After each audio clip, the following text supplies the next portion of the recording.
It's Mo. It is summertime and I recently did my summer TBR, and one of the things that I wanted to do was go back and look at my previous summer TBRs and see if I read those books and what I thought of them. So let's watch those videos together. I can't remember how many books are in each video. Okay, so the first summer TBR I did was May 27th, 2021. Let's watch that on YouTube. I have done a reaction to this video before, I think, and if so, I will link that listed down below. I only remember a handful of books that were on it. I know that I'm starting the video talking about how I don't make TBRs, and I don't usually make TBRs, but I do make summer TBRs every year. I wonder where that dress is. That was such a cute dress. With all my summer TBRs, since June is Pride Month in the USA, I like to start out with primarily queer books. I like to prioritize queer books for June, but I like to read queer books all year long. And that's true about all these books. Even though I like to read certain books in the summer, I read all different books all times of the year. I also don't really read seasonally necessarily, so I do read winter books in the summer and summer books in the winter. Sometimes you need that. The first book that I'm seeing here is Hunger Makes Me a Modern Girl by Carrie Brownstein. This is a memoir from one of the three musical artists in Sleater-Kinney. I had an ex-girlfriend who really loved Sleater-Kinney, and so I got into them a little bit, but I don't own any of their albums. I do like them, and I love Carrie Brownstein. Specifically, I like her songs the best within that group, but she's also really well known for Portlandia, which was a sketch comedy show that she created with another musician. I have read Hunger Makes Me a Modern Girl. It wasn't as good as I was hoping. The next book from this summer TBR is called Gender Stories, and this is a zine, and my friend who gave me the Carrie Brownstein memoir also gave me this zine, and then I never actually read this, and I don't know where it is at the moment. I would still really like to read it. I'd probably like to read it more now than I did then, and I say in this video in 2021 that I haven't read a zine in a really long time, and I still haven't read a zine since then, I don't think. So I'm definitely due to read a zine soon. A Long Way to a Small Angry Planet. I actually DNF'd. I tried reading this, I think in 2021 in September, and I couldn't get through it. And then I picked it back up maybe last year in 2022, and I just decided that it wasn't for me. I don't know why A Long Way to a Small Angry Planet doesn't work for me, but it just doesn't. It felt like a Firefly ripoff. It's the start of a series. It's very long. I did hard DNF this and unhaul it last year. There is a video of all the books that I DNF'd in 2022 up to a certain point, and I'll try to link that one as well. Okay, so New Orleans Morning by Julie Smith is a sequel. It is the second book that I read. Well, no, it's actually the first book in a series, but it's the second book that I read in the Skip Langdon series, which is all about Skip Langdon, who is a police officer in the New Orleans PD. So I've read 4 of these books. I read the most recent one back in May, and actually that was my least favorite. I really enjoyed New Orleans Morning, and I counted this one in the kind of queer section of this video because Skip Langdon's best friend is gay, and he played a large part in, well, a large side part in the first of the books of hers that I've read, but this one, he was in it a little bit less, so I have read New Orleans Morning. I'm not keeping track of this. I probably should be. Let me go back and check. Let me make a little... I love my scrap paper.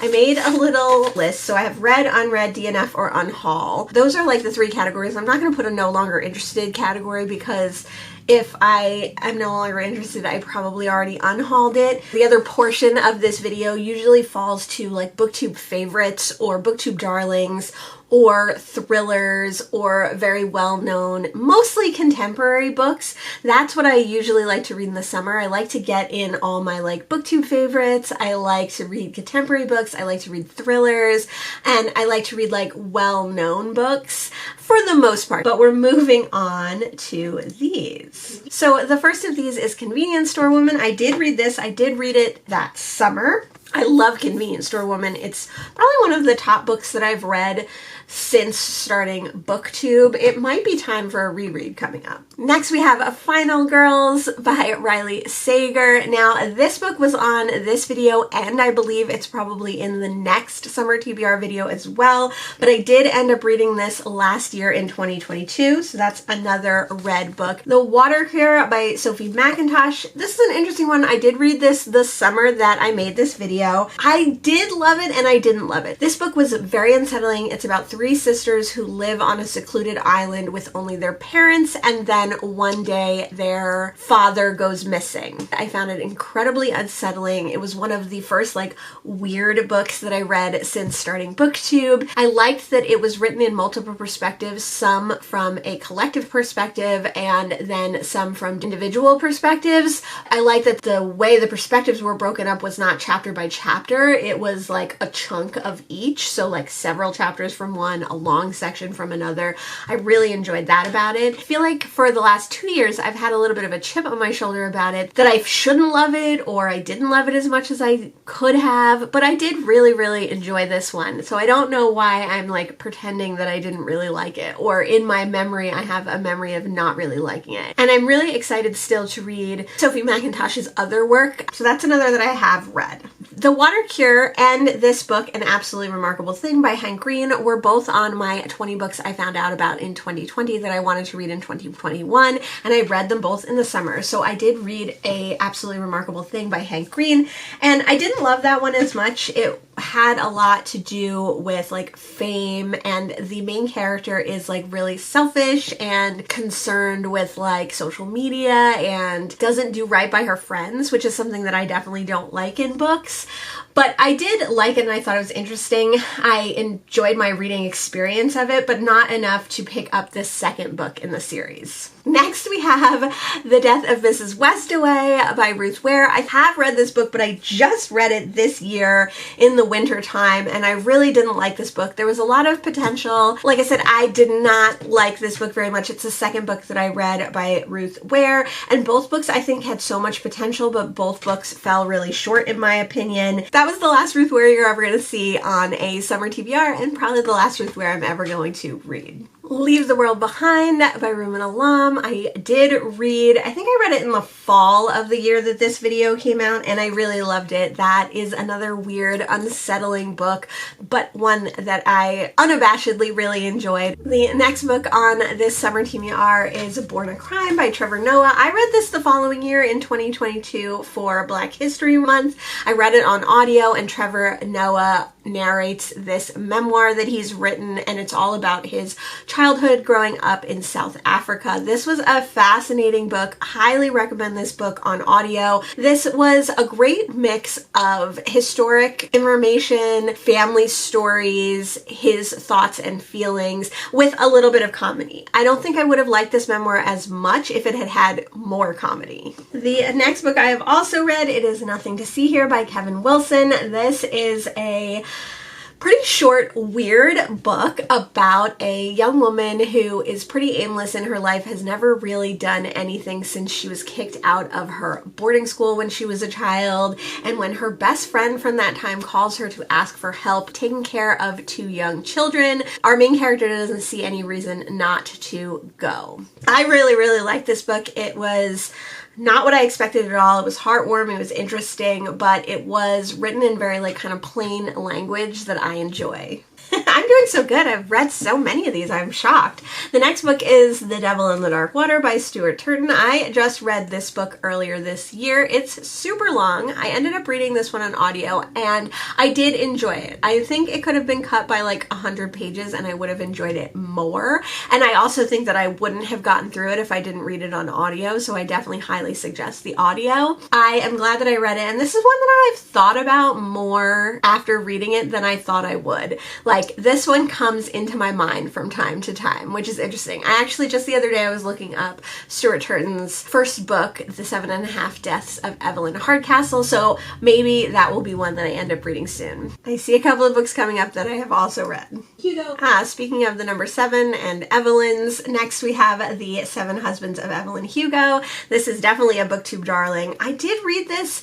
I think I read it this summer that I made this video. I definitely remember reading this one on the beach. This was one that I really wasn't sure about because it was so popular. I thought it would definitely be overhyped, but it wasn't. I loved The Seven Husbands of Evelyn Hugo by Taylor Jenkins Reid. I very recently read another book by Taylor Jenkins Reid that I think is going to come up in one of these videos, so I won't spoil it. The Vanishing Half by Britt Bennett. This is another BookTube darling. When I first started BookTube, or when I first started watching BookTube, this was everywhere. People loved The Vanishing Half. People were obsessed with it, and I wasn't interested in it for the longest time. In 2021, I found it in a little free library and I put it on this list, but I didn't read it until 2023. I read this year in February for Black History Month, and I really, really liked it. I was so surprised, but I thought it was really interesting exploration of friendship and sisterhood and mother-daughter relationships, but without being overly like saccharine or preachy or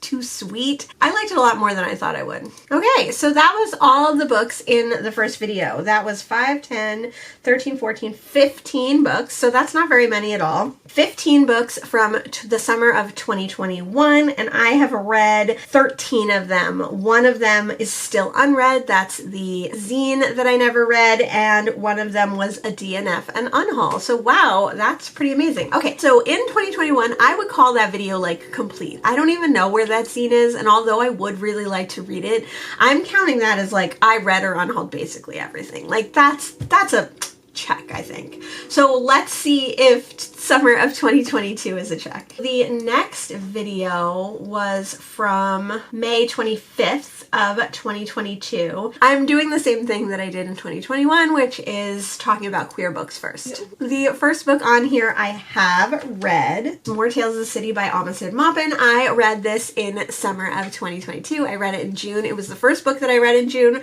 for Pride Month, and then I read another Amistad Maupin Tales of the City, the third in the series, as the last book that I read in June. So it was a fun way to bookend the month. And I have the fourth on my summer TBR this year, which I haven't gotten to quite yet. Oh no, okay, we're already not doing as well as the last video because the next book I see is Tin Man by Sarah Winman. This is, I think, about 3 friends, 2 of whom fall in love. Super summer vibes of the cover, but I have not read this book, and this book did make it on my summer 2023 TBR. Oh, the next book on the list is Freshwater by Akwaeke Emeze. So I have read Freshwater. I also read Pet by Akwaeke Emeze, and I'm interested in reading all of their work. Freshwater is an exploration of self-identity and gender identity and deals with a lot of hard topics. There's definitely trigger warnings in Freshwater for many, many things, but I really enjoyed this. Akwaeke Emeze has just a really captivating writing style. Franny, the Queen of Provincetown is one of my all-time favorite gay books. This is about Franny, who moves to Provincetown and gathers her community around her.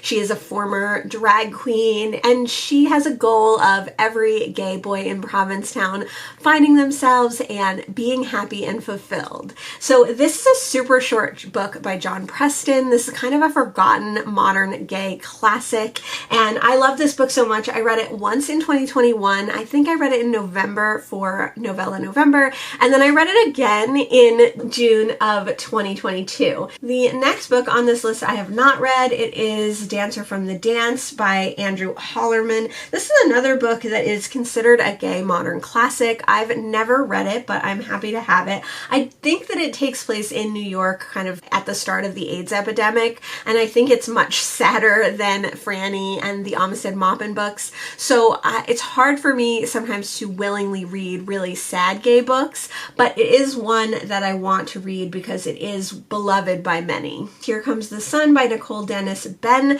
This book follows a young woman who is a hotel worker in Jamaica. It follows her mother and her younger sister as well. I got about halfway through this one. It was really interesting, and I do still have it on my DNF shelf, even though I don't know if I'll ever actually finish it. it. It was just very long and very slow. You didn't think anything good was going to happen to these three women. I feel like there was only tragedy going to happen in the second half of this book. So I did DNF this one, and I don't know if I'll go back to it. Okay, we're getting back on track. Upright Women Wanted by Sarah Gailey. I did read last year, 2022, in June. I read it for Pride Month, but I also read it for June on the Range, which I'm participating in again this year. This is a future post-apocalyptic American story about cowboy-style librarians. Ruby Fruit Jungle, which is by Rita Mae Brown and is definitely considered a lesbian modern classic. I have not read this one yet. It is on my TBR spin list this year, so I am hoping to get to it at some point in 2023. On to our next section, which is the kind of thrillers, booktube darlings, and I see again Final Girls by Riley Sager, which we already know I read. It's going to be interesting to see some of the repeats from 2021 that I did end up reading either in 2022 or 2023. Maybe what we should have is like a little category of how many books were on both lists. So far, Final Girls is our only one. Ooh, the next book on the list is Never Let Me Go by Kazuo Ishiguro. I have not read this book. This is a historic fiction, but that takes place in the 90s and follows three friends at boarding school, but I think this boarding school is not exactly your typical boarding school. Martha Wells' All Systems Red, which I have read. I read this last year in 2022, and I enjoyed it. This is a long novella series that's ongoing. Despite not being my favorite book, I have always planned to go back and read some of the other novellas. So that might be a fun thing to do this summer. Severance by Ling Ma is actually also on my TBR spin list for 2023, so I have not read it yet. This is a pandemic book and is sci-fi, but other than that, I really don't know anything about it. Oof. Okay, we're not doing so good. Another unread book is Space Opera by Catherine N. Valente. I don't know anything about this book other than it's a Catherine N. Valente, which some people really, really love her work. She does a wide variety of things. She does horror, she does sci-fi, she does cli-fi, and I'm interested in almost all of her books. They all seem really interesting. Yeah, not looking good at all. Speaking of cli-fi, the next book on this list is Appleseed by Matt Bell.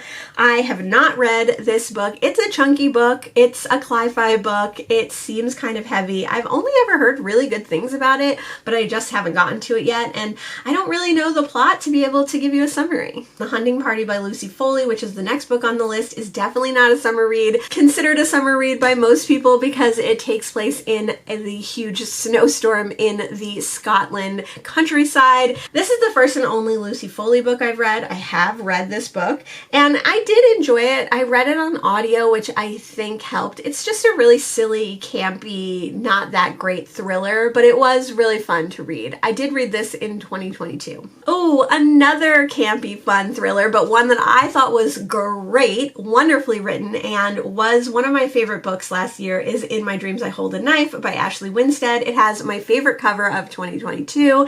It's beautiful. The Night Tiger by Yang-Si Chu. I'm pulling it back. I read The Night Tiger. This is a fantasy historical fiction that takes place in Malaysia. I've read another Yang-Si Chu as well, and I like that one. Historical fiction is not usually my thing. Fantasy is not usually my thing, but I really liked both these books. Another very hyped booktube book, especially from the first few years that I was on booktube, is Such a Fun Age by Kylie Reed. I have not read this book. It is about an influencer mom and her nanny. I read the first couple of chapters of Ghosts by Dolly Adderton. This is a kind of millennial dating, what am I doing with my life kind of book about a young woman in London, and I thought it was interesting. I think she falls in love with a ghost, so that part is cool. The first couple of chapters didn't really like grab me and hold my attention, which is why I never continued with it, but it is one that I'd like to give a try, and now we've slipped back into me not doing good in this video. Oh yeah, this is not going well. So the next book on the list is Migrations by Charlotte McConaughey. This is another cli-fi book. I was really wanting to read cli-fi in July of 2022, and I don't think I read any. Migrations is about a young woman who becomes obsessed with following the last migration of a specific type of tern, which is a bird, and it's really short. It's supposed to be really interesting. I still really want to read it. Oh, interesting. So the next book on this list is Nothing to See Here by Kevin Wilson, which we already talked about. I thought I read this before summer of 2022, but I guess I read it after, but it is a book that I have read. And finally, we have the next Taylor Jenkins read, which is Malibu Rising. This takes place after Evelyn Hugo, takes place in the 80s, but follows some of the same characters that show up in Evelyn Hugo. A lot of Taylor Jenkins Reid's characters flow between her books. They're not all necessarily sequels, but they all have connecting factors. So this is 2 books away from Evelyn Hugo, the one in between being Daisy Jones and the Six. Now, I'm not very interested in Daisy Jones and the Six, but I have been interested in Malibu Rising, and I did end up reading Malibu Rising just recently in June, and that was the other book that I was talking about. So I was super happy to have read this one, and I did really enjoy it. So that was the last book for summer 2022 TBR, and that means that we have 22 books on that summer TBR. That's fitting. I wonder if I did that on purpose. And I just pulled it out of the park. I read 11 of the 22 books. I have not read 10 of the 22 books, and I DNF'd 1 of the 22 books. So I did just eked it out on the plus side of that summer reading list. Only 2 of the books showed up on both lists. So this will be a fun thing to see how many of the same books show up on my 2023 list and how many books that I've read off of that next year. Now, next year, I'm definitely not going to look at 2021 again because I pretty much know all those books, so I don't have to worry about it. But I will be doing a revisit for 2022 and 2023 a year from now. So look forward to that. It will be coming to the video. Let me know if you've read any of the books that I mentioned here. Let me know what you thought of them. Let me know out of the books that I haven't read if there's any that I should really prioritize. And thanks so much for joining me today. I'll see you in the next one. Bye.